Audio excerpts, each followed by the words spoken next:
My name is Chris Moetz. I'm the editor-in-chief of the University of St. Thomas School of Law, Journal of Law and Public Policy. And this is the first time we're doing sort of a joint collaboration on this Hot Topics School Talk series with the Murphy Institute. And I feel honored and unqualified because normally Professor Schultz does these introductions, but it's fallen to me today. Many of you are familiar with the Hot Topics School Talk series. The series is designed to explore Catholic positions and perspectives on provocative issues of law and policy. The focuses this year are on the challenges of religious freedom in the United States and around the world. The series is sponsored by the Murphy Institute for Catholic Thought, Law, and Public Policy, a collaboration of the School of Law and the Center for Catholic Studies here at the University of St. Thomas. The Murphy Institute is led by co-directors Professor Elizabeth Schultz and Dr. Don Briel. The Journal of Law and Public Policy invited the Murphy Institute to be a part of our larger symposium today on homeschooling, but particularly right now we're going to explore the topic of the Romeike asylum case. Forgive me if I mispronounce that. And the topic is, does Germany's ban on homeschooling count as religious persecution? Moderating today's forum is Sarah Brennis. Sarah Brennis is an attorney with the Advocates for Human Rights and a former fellow at the St. Thomas School of Law Immigration. So welcome back. She's going to explain the format of today's dialogue and introduce the two speakers. Thank you, Chris, and welcome everyone. To explain a little bit about the format today, we're going to allow each speaker 15 minutes to present their arguments, and then we'll have 5 minutes for them to respond if they wish to each other's presentations, and then we'll open it up to questions. There should be papers at the end of the rows. So if you can write down your questions, we'll have someone come through the aisles before the questions are presented, so they can be read to the speakers. Our speakers today are Luke Goodrich and Professor David Abraham. Mr. Goodrich has served as a legal counsel for the Becket Fund for Religious Liberty since 2008. He's represented religious organizations and individuals in a wide array of religious liberty disputes at both the trial and appellate level. In 2009, Mr. Goodrich was appointed a Special Assistant Attorney General for the state of Colorado in order to argue an Establishment Clause appeal on behalf of Colorado, Kansas, New Mexico, Oklahoma, and the Becket Fund. Before joining the Becket Fund, Mr. Goodrich was an associate in the appellate practice at Winston & Strawn in Washington, D.C. There he represented clients at all levels of state and federal courts in environmental, patent, bankruptcy, criminal, and constitutional cases. He drafted numerous Supreme Court petitions and briefs and successfully argued a Third Circuit appeal overturning a state murder conviction and life sentence on constitutional grounds. Mr. Goodrich has served as an international legal and research advisor at the U.S. Department of State, Office to Monitor and Combat Trafficking in Persons. Before that, he clerked for Judge Michael W. O'Connell on the U.S. Court of Appeals for the 10th Circuit. Mr. Goodrich received his BA in philosophy, summa cum laude, from Wheaton College. He graduated from the University of Chicago Law School with high honors, where he was a member of the University of Chicago Law Review and was elected to the Order of the Court. Mr. Goodrich participated in the amicus brief submitted by the Becket Fund in the Romeike case. And he will be our first presenter today. Our second presenter is Professor David Abraham. He's a professor of law at the University of Miami School of Law. Professor Abraham joined the Miami School of Law in 1991 and teaches property, immigration, and citizenship law, citizenship and identity, law and the transition to capitalism, and law and social theory. Prior to joining the Miami School of Law, Professor Abraham taught in the history department at Princeton University. He is clerk for Judge Leonard Garth at the Third Circuit Court of Appeals and practiced with Simpson, Thatcher, and Bartlett in New York City. Professor Abraham completed several degrees at the University of Chicago and later his JD from the University of Pennsylvania Law School. Professor Abraham has been widely published in each of those areas, as well as serving as a frequent media commentator for American, German, and Israeli newspapers and television. He has been a visiting professor at universities in Germany, Australia, France, and Ireland. Professor Abraham most recently finished a fellowship at the American Academy in Berlin. While in Berlin, Professor Abraham worked on a manuscript analyzing the transformation of citizenship in an era of neoliberal globalization. As an introduction to our topic today, I'm just going to read a snippet from an article that was written about the case after it was decided by the immigration judge. Uwe and Hannelore Romeike are not like other asylum seekers, people fleeing war or torture in places like Afghanistan, Iraq, or Somalia. They're music teachers from a village in southern Germany. And yet, in what appears to be the first case of its kind, the couple and their 5 children were granted asylum by an immigration judge who ruled that they had a well-founded fear of persecution in their home country for engaging in what has become a popular, albeit somewhat controversial American practice, homeschooling their children. Our topic question today, actually there are 2 questions here. First, when are restrictions on religious liberty in a foreign country grounds for asylum in the United States? And second, does Germany's ban on homeschooling count as religious persecution? Please join me in welcoming our first presenter, Luke Goodrich.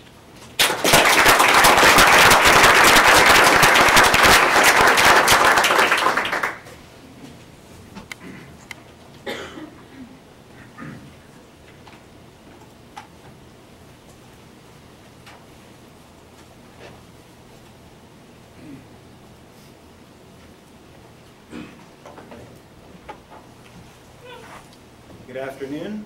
Thank you, Sarah, for the very kind introduction. I'd like to say thank you to the Murphy Institute and the Journal of Law and Public Policy for the invitation. The Hot Topics Cool Talks series has been a fascinating series, and I'm honored to be a part of it. As Sarah said, I'm an attorney at the Becket Fund for Religious Liberty. We're the nation's only law firm dedicated exclusively to protecting religious liberty and protecting religious liberty for people of all faiths. As I like to say, we've represented everyone from the Amish to the Zoroastrians and everyone in between. That means we've defended some pretty exotic practices. We've defended a Brazilian sect that sips hallucinogenic tea in violation of federal drug laws. We've defended a Santeria priest who wanted to sacrifice goats and chickens in his garage. And maybe the strangest of all, we've defended evangelical Christian homeschoolers who want to pull their children out of public school. And that's what today's discussion is about. It's about a Christian homeschooling family from Germany who's now seeking asylum in the United States.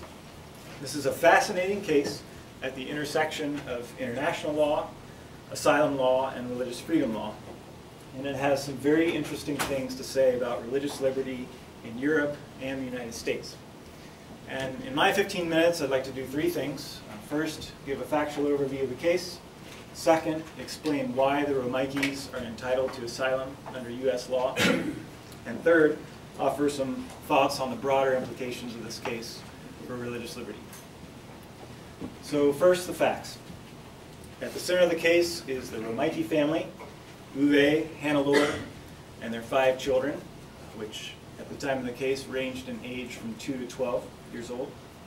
And in the fall of 2006, the family prayerfully decided that they had to remove their children from the German public schools.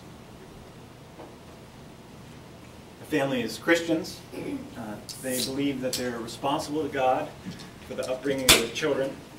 And they believe that the German school curriculum is fundamentally incompatible with their religious duty to raise their children in the Christian faith. The problem is, removing their children from the German government schools is illegal. Although homeschooling in Germany was permitted for many years, that changed in 1938 when Adolf Hitler promulgated a new law requiring every child to attend government schools. The stated purpose of that law was, quote, to ensure the education and training of German youth in the spirit of National Socialism. As you can see from this slide, the key language from the 1938 version of the law has been carried forward almost verbatim in the current version of the state law. It says children can be taken to school under compulsion, and the taking will be directed by the police. Of course, the motivation for the modern law is not exactly the same as the 1938 law. I'm not trying to insinuate that. But in 2003, the Federal Constitutional Court described the current purpose of the ban on homeschooling in very plain language. It said, quote, "The general public has a justified interest in counteracting the development of religiously or philosophically motivated parallel societies." In other words, the goal of the ban on homeschooling is to integrate minorities by requiring them to dialogue with dissenters and people of other beliefs. And this motivation of law is important later on because it's relevant under asylum law. Shortly after the Romeikes removed their children from the government school, the principal showed up at their house and threatened them with fines and police action. The mayor, who's also the chief of police, sent them a letter stating that homeschooling was illegal and that the authorities were willing to take the children to school by force. When the Romeikes kept on homeschooling, armed police officers entered their home at 7:30 a.m. on a Friday morning. They forcibly took the children and drove them to the government school, crying and traumatized. The following Monday, the police showed up again, but there was a group of German citizens protesting outside the Romeikes' house. So instead of taking the children, the police delivered another threat letter from the mayor. After this incident, the government started fining the Romeikes. Now, Mr. Romeike is a private music teacher. He makes $18,000 a year. But in the next few months, the government fined him over $9,000, so half of his annual income. The Romeikes appealed these fines in German court and lost. They were then told that the fines would keep on escalating, and if they didn't pay, the government would take their property and ultimately take custody of their children. Faced with the escalating fines and the loss of child custody, the Romeikes sold many of their worldly goods and moved to the United States. Now, if you're not familiar with homeschooling in Germany, this might sound a little hard to believe. Maybe it's an isolated incident or some low-level bureaucrat is just getting out of hand. But it's actually quite commonplace. Multiple German homeschooling families have been fined. One family had to serve 14 days in jail, and other families have lost custody of their children for 6 months or more. So there's a very clear government-wide policy against homeschooling. Those who defy it face a series of escalating fines and ultimately the loss of child custody. As a result, there are very few homeschoolers in Germany. The few that do want to homeschool often move to Austria, France, or Britain, where homeschooling is permitted. And Germany is the only country in Europe that completely bans homeschooling. The German policy has been widely criticized by the international community.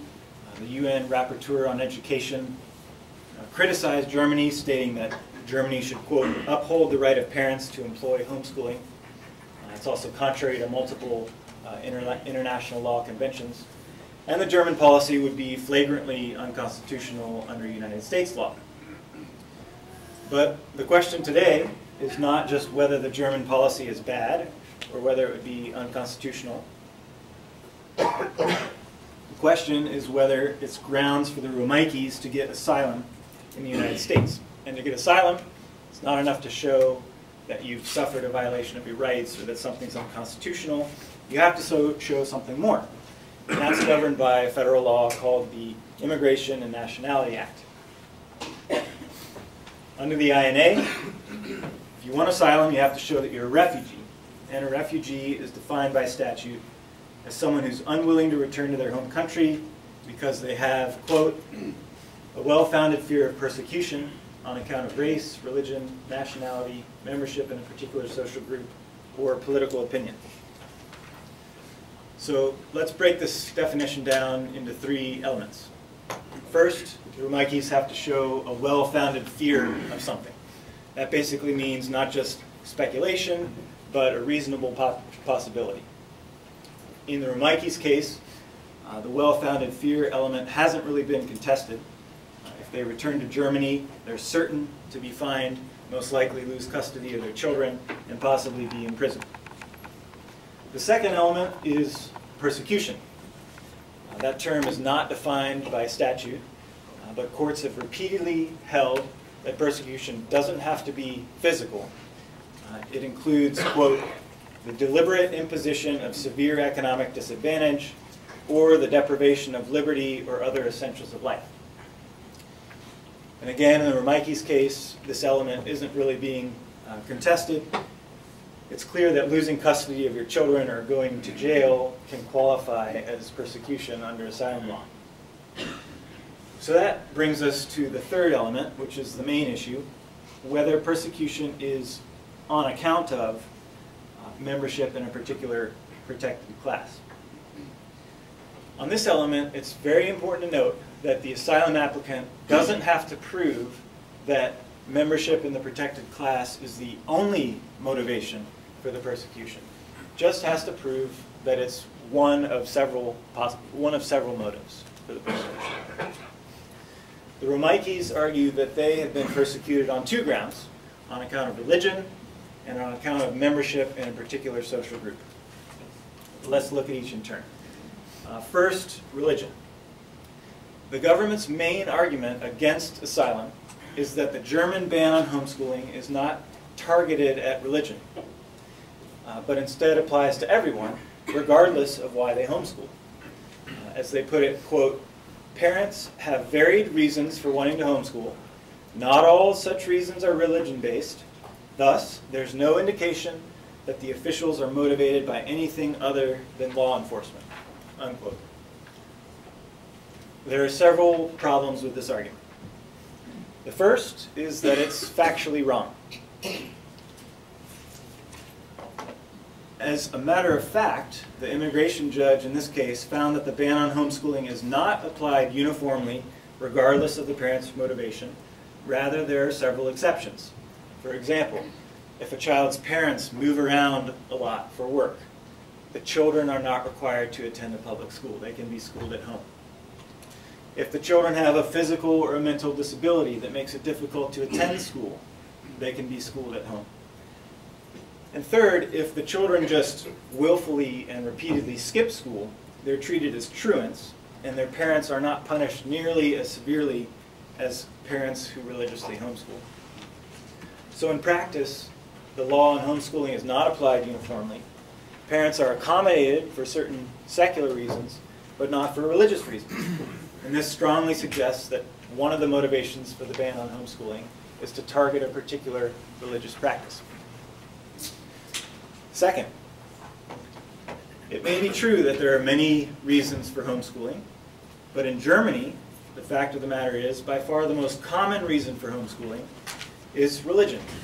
Parents aren't paying fines and risking the loss of child custody simply because homeschooling is fun or convenient, or they're hippies, or they don't like the German curriculum. They're doing it because they have a conscientious commitment to raising their children that way. That means that in practice, the ban on homeschooling has an overwhelmingly disproportionate effect on one particular religious group, the evangelical Christians, or fundamentalists, as the German press likes to call them. Under asylum law, that sort of a disparate impact is relevant evidence of persecution on account of religion. Finally, not only are there exceptions for secular reasons and a disproportionate impact on Christians, but the government has expressly stated that the purpose of the ban on homeschooling is to suppress particular religious practices. This comes directly from the Federal Constitutional Court, which said the public has an interest in suppressing religiously or philosophically motivated parallel societies. So it's very plain what the driving purpose of this law is. It's to prevent religious groups from forming parallel societies. We call them communities here. And to forcibly expose the children to views that disagree with those of their parents. Now, that might sound like you can couch that as a laudable goal. We want to integrate religious minorities and teach them tolerance. But the effect is to single out a particular religious group of which the Romeikes are a part and make it impossible for them to practice an essential element of their religious beliefs. So that is plainly persecution on the basis of religion, and that qualifies the Romeikes for asylum. Now, aside from religion, the Romeikes are also entitled to asylum because they've been persecuted on account of membership in a particular social group. Now, particular social group is a pretty vague term. It's not defined by statute, but the courts have generally applied it pretty broadly. Some examples. Parents of Burmese student dissidents. That's been recognized in court as a particular social group. People in Yemen who oppose cultural and religious marriage customs. Mexican gay men with female sexual identities. Women in China who have been subjected to forced marriage. Former members of the Salvadoran street gang. All these loosely defined collections of people have been deemed particular social groups for purposes of asylum law. In general, courts have applied one of two tests for finding a social group. One focuses on the group's internal characteristics, like physical traits or personal convictions that the group cannot or should not have to change. And the other test focuses on external perceptions, whether society at large can recognize the group as distinct. In the Romeike case, the government is mostly arguing for the external perceptions test, and it's arguing that homeschooling families are too amorphous and heterogeneous and too few in number to be recognized as a particular social group. Now, I don't know about you, but I've always thought that if any group in society is distinct and recognizable, it's homeschooling families. They say a picture is worth 1,000 words. This happens to be my wife's family, my in-laws, and I can assure you that they are a unique social group.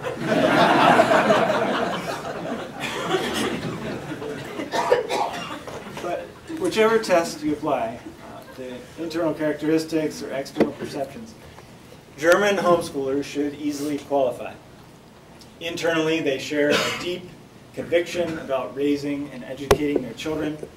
This is a fundamental conviction that's recognized in both U.S. and international law as something that parents should never be forced to change.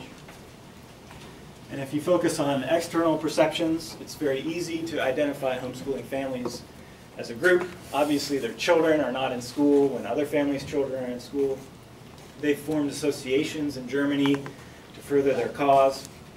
They've been addressed by the government and courts as a particular group. And they've been written about in German law review articles, sociology articles, and the media as a group. So if anything, they're at least as recognizable as parents of Burmese student dissidents or people who oppose traditional marriage in Yemen. Thus, the Romeikes are also entitled to asylum because they've been persecuted for their membership in a particular social group of German homeschoolers. Now, what are some of the broader implications of this case for religious freedom? Let me very briefly offer a couple of reflections. First, I think this case illustrates a very troubling trend in Europe that tends to view religion not as a fundamental human right, but as a threat to social order.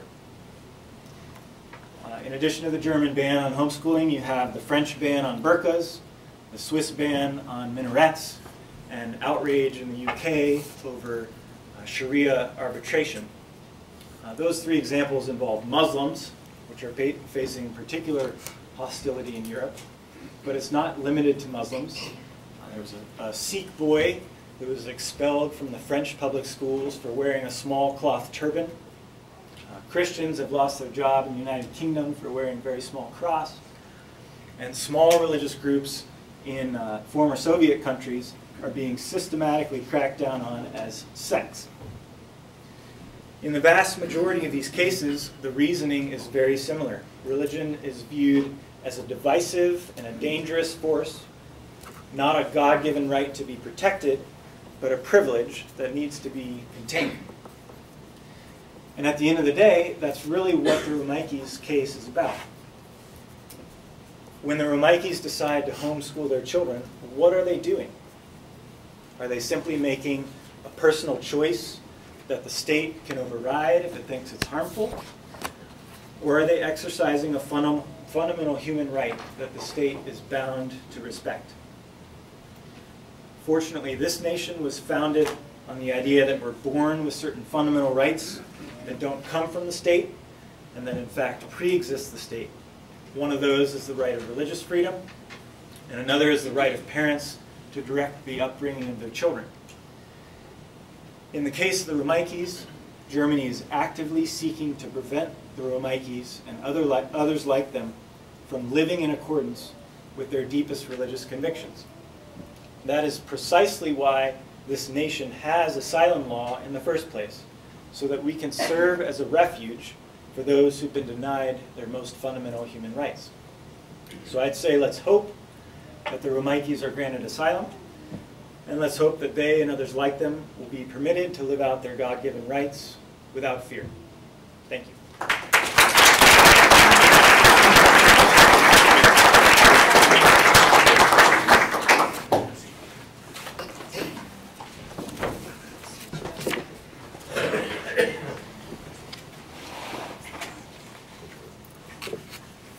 Okay, please join me in welcoming Professor Abraham.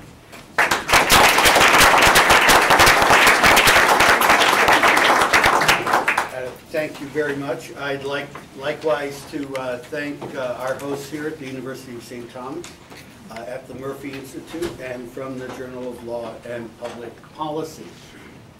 I've been with you through the morning, and so it's clear that there are two issues that we are discussing. One is homeschooling, and the other is whether a country's decision not to allow homeschooling constitutes the kind of persecution that should encourage or compel the United States to accept as asylees those who do not have the right to homeschooling.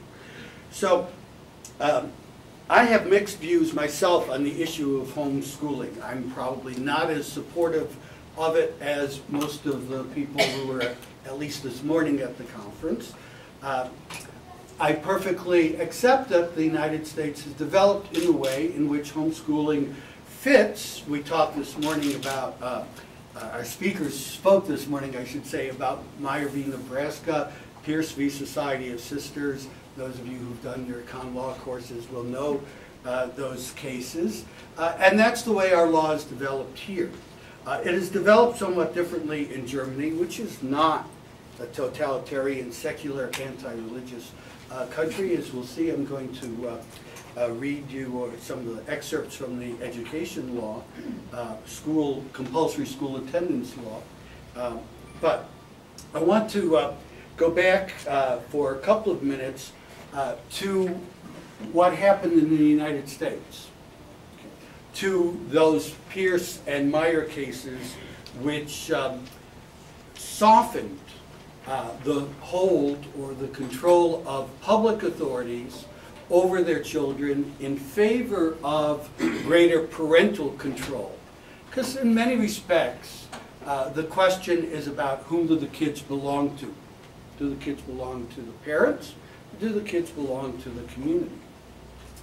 So the goal of those who passed the laws in Nebraska and Oregon requiring, in the case of Oregon, compulsory public schooling, which is not the case in Germany, and the Meyer case, in which the state of Nebraska compelled that all elementary school instruction take place in English. This was directed and acculturating Hungarian, German, and other immigrants.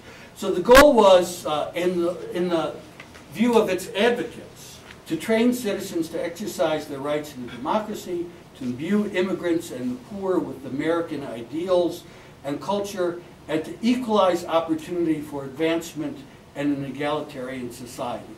Mass education and egalitarian citizenship were inextricably linked. Okay, so that's what the advocates of those propositions thought. The Oregon ballot, which approved the compulsory public education law, summarized the proposition as follows. Mix the children of the foreign-born with the native-born and the rich with the poor. Mix those with prejudices in the public school melting pot for a few years while their minds are young, and finally bring out a true American. When every parent in our land has a child in our public schools, then and only then will there be a united interest in the growth and higher efficiency of our schools and our people. One more.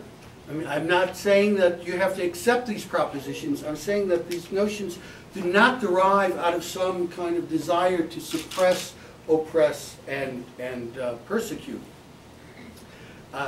The opponents of the expanding state, of the expanding school requirement, had in mind a society in which the child was under the proper tutelage of parents, and that parents ought to make such choices. In the end, the latter group won. Okay. In the United States, we have, for example, homeschooling. In Germany and in much of Europe, the situation turned out, the same questions were raised, and they were answered a bit differently. They were not answered by some kind of, I have to confess, I was a bit unhappy this morning with pictures of Nikolai Bukharin and communist revolutions and marching Nazis. The interest in shared community, in creating a nation and a people, is a legitimate concern. There is another St. Thomas, Aquinas, who very easily saw that Catholicism also is about community. Community not in the sense of just the people who think the way I do getting together, but rather a larger set of communities and a larger set of people, and that such community was a social fact. Right? Catholicism is a social, in that sense, a social religion. That brings me to the school law of Bavaria. Those of you who know the Romeike family is from South Germany. Those of you who know Germany at all know that Bavaria is a very Catholic place and probably the most conservative part of Germany. We are not dealing with some kind of secularist attack on religion, not at all. But it is a place with awareness of the social and deeply Catholic belief that individuals and families are not islands. There is a place for belief, there is a place for knowledge. They meet in the school. The school is not there to strip children of their religious beliefs. Indeed, one of the provisions of the German, it's like ours, a federal system of all the states, and I've got the Bavarian laws in front of me, has mandatory religious education. Whatever your education is, there's a compulsory religious education. You can choose Catholic, what we call Lutheran, other form of Protestant, Jewish, Muslim, now, I don't know, if, whatever communities are available. There are lots of parochial schools. There are lots of private schools. Indeed, the Romeikes began as parents involved in a school, I don't know where it got the name, Philadelphia, probably not from Pennsylvania, but from the original Latin meaning. But that school somehow couldn't keep its act together and fell apart. So they shifted to the homeschooling method? Well, the state of Bavaria says we don't recognize the adequacy of that. You might differ, I might differ, but the question before us is whether that's impermissible, let alone persecution. This is a democratic country with voters and legislators. This is not a totalitarian society.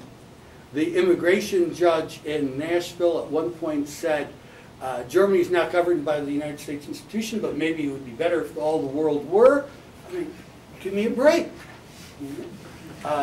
This is a democratic society with legislative, regular legislative elections, some of which with a much higher voter participation rate than the United States has, and a legislature that is responsive. So the compulsory education law of Germany does not, in no German state, requires going to a government school. It requires going to a school which has been approved. Okay, that includes what we would call public schools, state schools. That includes lots of church schools, not just Catholic church schools, but other church schools. Private schools, in fact, those of you who have backgrounds in education know that Germany has given us lots of alternative school models, Montessori, Waldorf, nudist. It was a laboratory of school innovation and school experimentation. Some experiments fail, some succeed, but they are, alternative schools are recognized. The only requirement, substantive requirement imposed, is that private schools offer scholarships, because private schooling should not be used as a form of class and economic exclusion. That's the only statutory requirement beyond including, and here is where the rubber hit the road a little bit, part of it for the Romeikes.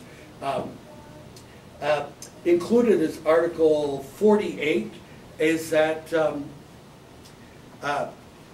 without injury to the natural right of parents to raise their children, schools shall provide education in family and sexual development as part of their obligation.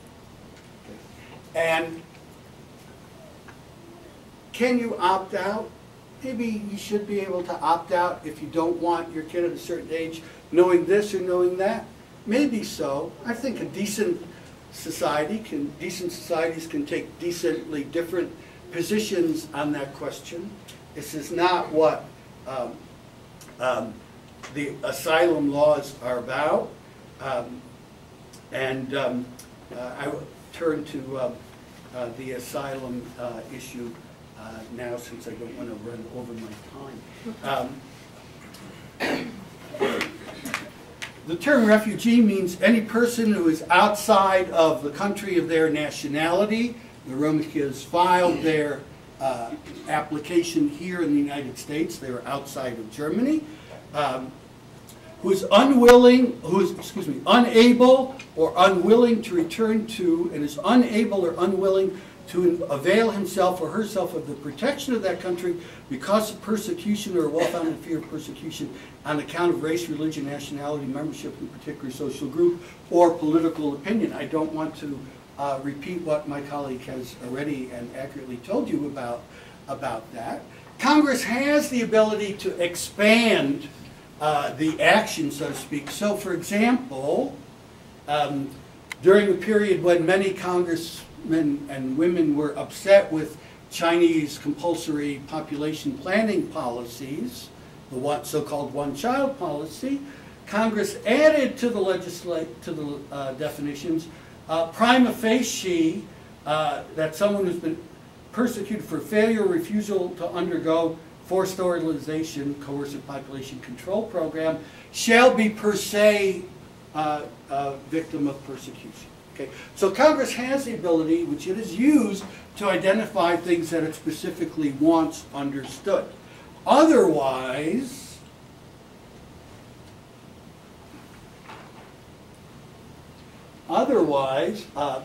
208A1, any alien who is physically present in the United States or who arrives in the United States may apply for asylum in accordance with this applicable section and eligibility. The Secretary of Homeland Security or the Attorney General may grant asylum to an alien who has applied in accordance with if the person fits within a 101A42A. The burden of proof is on the applicant to establish that the applicant fits into the definition, to establish that the applicant is a refugee. Within the meaning of such section, the applicant must establish that race, religion, nationality, membership in a particular social group, political opinion was or will be at least one central reason for persecuting the applicant. So the burden of proof is on the applicant to show that what's going on is persecution. I think we're all aware of the fact that prosecution and persecution are not the same thing. Okay? The law treated the authorities in Germany treated the Romeikes as engaging in truancy. And truancy in Minnesota, I'm sure, is also a crime for which parents are held responsible, for which fines are levied, for which there is injunctive relief. One conjures up a picture of stormtroopers arriving to pull one of the innocent kids out of the lovely, loving home and sending them to some kind of institution. We're talking about going to school. We're talking about going to a school of your choice from amongst dozens. And of course there are exceptions for children who are physically or mentally unable to get to or spend a day in the school, and the government will provide a public expense tutoring, at-home tutoring. But other than exceptions of that sort, the German legislature, upheld by the German High Court, a democratic constitutional court, as well as affirmed in the European Court of Human Rights, that this is not persecution. This is a choice which is in violation of law as it currently stands. It is a choice that is not essential to the practice of whatever religious faith. The immigration judge in Nashville was not able exactly to identify what the faith was. There were claims that the public schools were teaching witchcraft. I don't know, perhaps a colleague can illuminate on some of those claims. Is it persecution? The Board of Immigration Appeals, in response to the decision by the immigration judge in Nashville, relying in part on an opinion that was referred to earlier today by Justice Scalia. Did I miss your prior warning, or was that your first one? I missed the prior warning. Okay. A law of general application. It is not persecuting or picking on these people. The fact that they are violating the law is not evidence that they are being sought out for their beliefs. They are not availing themselves of the schools, and including future schools that might be open to them. Instead, they are violating that law and being punished for doing so with full due process of law.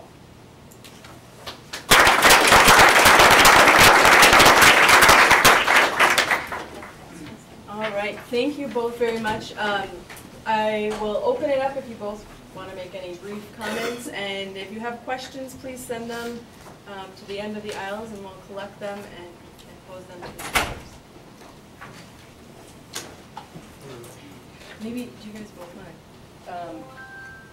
do you want us to comment on each other's, or do you want to just open up questions straight away? I'd like to comment, but I'd like Sure. there to be time for... Yeah, why don't you go ahead, and then we'll collect and take a look at some of the questions while you're listening. Okay.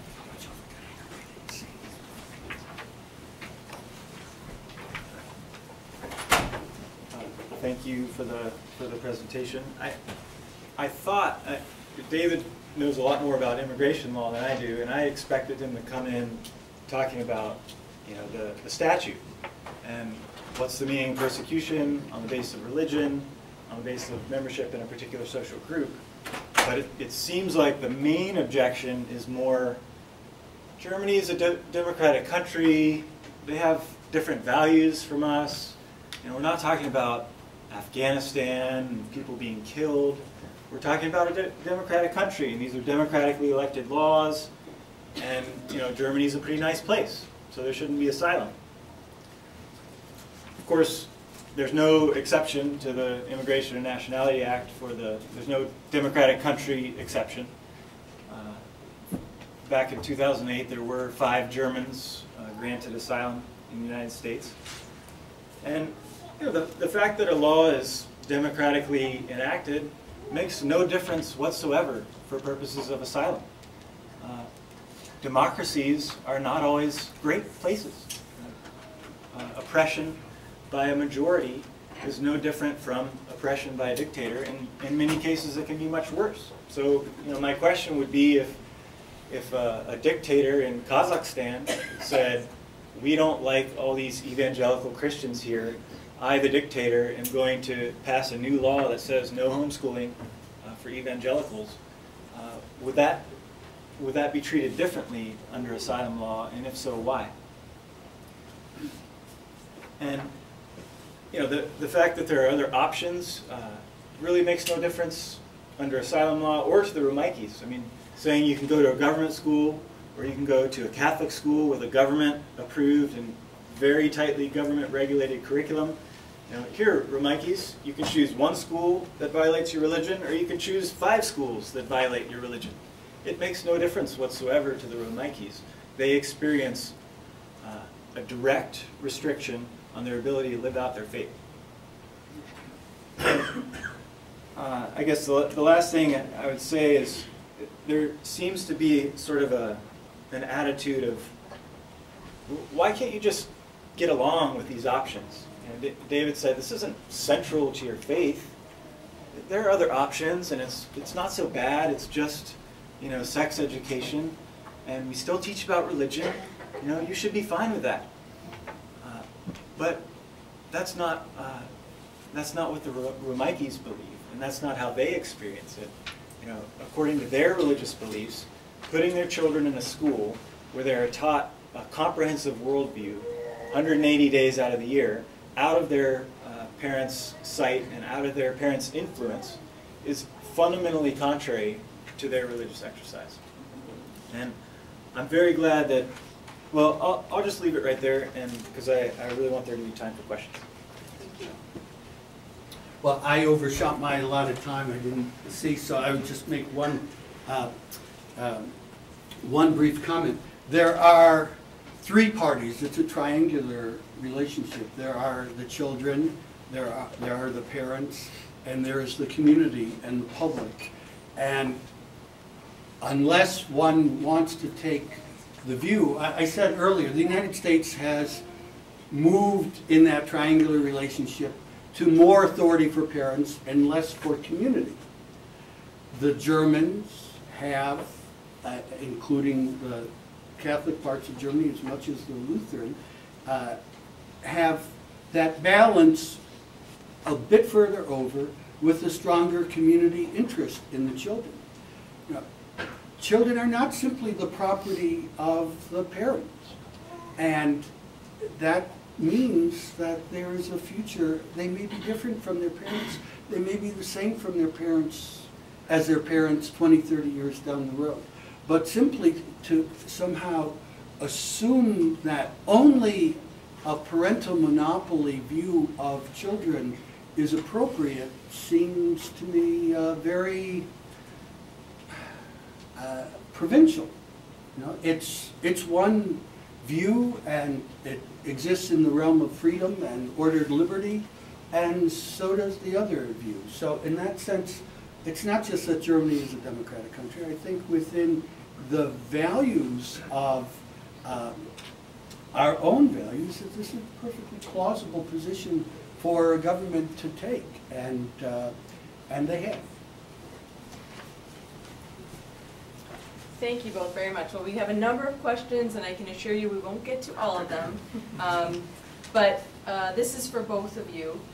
Is there a point at which religious homeschooling does become problematic? For example, if a conservative Muslim family wanted to keep their daughter at home, schooling her in a traditional Muslim female way of life, while sending their boys to school, would that warrant a German approach? What if there was an entire insular community that took this approach? And if you can come up to the mic, then we can record. And I'll leave the question here if you want to give it another look before you answer. I don't think the Romeikes or I'm certainly not taking the position that there can be no regulation of homeschooling whatsoever. And that's not the position that the United States has taken. Obviously, there are regulations in, I learned, 43 out of the 50 states. And there are regulations throughout Europe. So there are certainly limits, and I think the question gets at what should those limits be. And I think certainly a government could impose a limit on educational content. You know, there has to be a certain level of educational quality. And I should say that we have to separate out asylum versus just what's good policy. And I don't mean to conflate those. But in Germany, the courts and the government have explicitly stated, we're not concerned about educational content whatsoever. We will freely grant that homeschooling your children will provide just as good educational content as any other form of schooling. What the government has said is this is really about socialization and ensuring common value system. But even there, homeschoolers have gone to court and said, hey, our kids are getting socialized. They're on a soccer team. They're in a choir. They're doing Boy Scouts. They're rubbing shoulders with contrary views all the time. We just want to teach them at home. And even then, the German courts say, well, yeah, we said it was about socialism, but, I mean socialization. But in the, not the Dudek case, I can't remember the name of the case, but the court held that homeschooling is per se abuse. The Plett case. Homeschooling is per se abuse, no matter how many outside activities, no matter how well socialized your children are. And I think what this really shows is the whole idea of socialization is really not what's driving the issue here. What's driving the issue is government power and religiously motivated parallel societies. There's this fear of certain insularity and this fear that the government won't have control over a certain segment of society. And that's what's driving this law, and that's what makes it particularly troubling for purposes of asylum law. And what asylum law does is makes value judgments. And we don't, when we're talking about female genital mutilation, we don't say, well, those African countries have democratically elected legislators and they've just made a choice to, engage in female genital mutilation. We condemn it. And that's why we grant asylum, is in part to express moral condemnation of something that violates fundamental human rights. And I don't mean to say a ban on homeschooling is as bad as female genital mutilation, mutilating the term. But the German policy has been condemned throughout Europe by international law and by the United States, and that's more than enough to grant asylum. Well, I think we're on very shaky grounds when we start expanding these things, so that the fact that the United States has capital punishment, which Europe has rejected, is that a violation of a fundamental human norm not to be murdered by the state? We have 4 times as many children living in poverty as Europe. Should asylum be granted to Americans who are fleeing from the abuse of children through the failure to provide basic sustenance to 40% of them?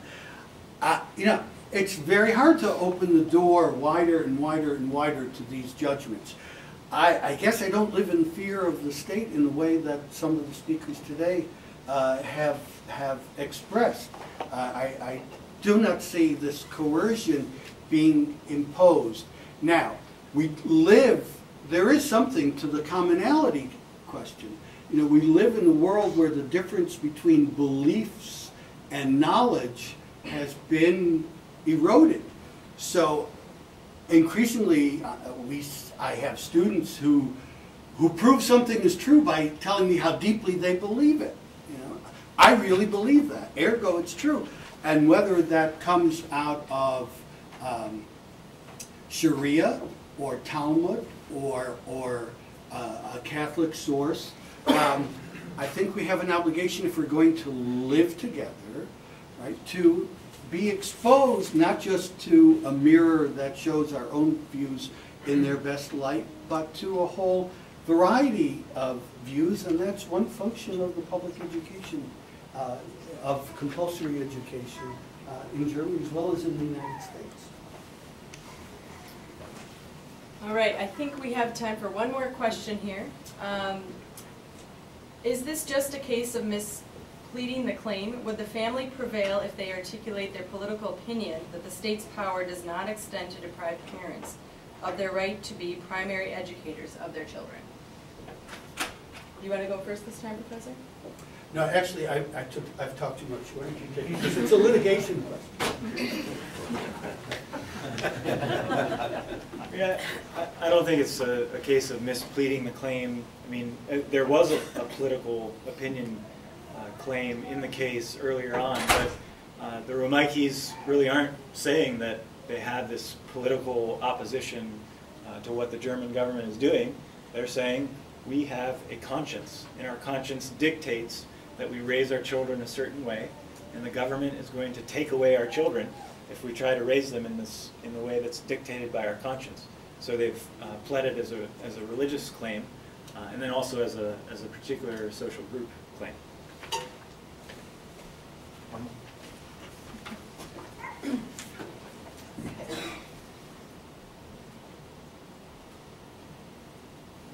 Okay, so last question here. Does the compelling government interest, which is to ensure that children are raised and taught in a pluralistic environment and not in one that promotes national supremacy, outweigh the interest of parents to withhold their kids from school? And couldn't the Romeikes just educate their kids once they get home from school? Well, the last part of that is what the German court said.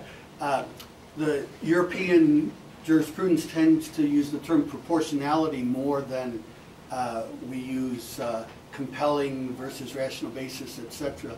They tend to talk in one continuum of proportionality. And so the argument of the German courts has been exactly that. Within proportionality, there's plenty of space for the Romeikes to do the particular education that they would want added to, or to counteract what they don't like being brought home from school. My parents are always telling me what my teachers were wrong about. I mean, never hesitate. I think that's a common response to these types of claims. It was the same claim in Wisconsin versus Yoder, where the Amish felt religiously compelled to take their children out of the public schools, and the state of Massachusetts' response was, well, you can still teach them about the Amish faith when they get home from school. But for some people, generally a very small segment of society that's very deeply religiously committed, no, that's not enough. It really does fundamentally violate their conscience, and they believe that they're disobeying God to subject their children to a particular type of education. And multiple countries have recognized that parents have a right over the upbringing and education of their children. Multiple countries, the European Convention on Human Rights, the Universal Declaration of Human Rights, have all recognized that parents should be have a right prior to the state to educate their children in accordance with their religious beliefs. So there are certainly times when it's hard to make value judgments, but this is a case where international opinion and U.S. opinion is very clear, and the German law is far outside those bounds.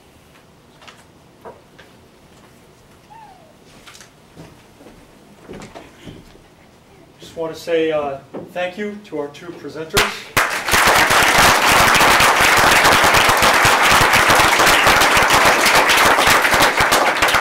And thank you also to the Murphy Institute. I think this this first collaboration was really successful, and I'm very grateful to the Murphy Institute for their willingness to work with the Journal of Law and Public Policy.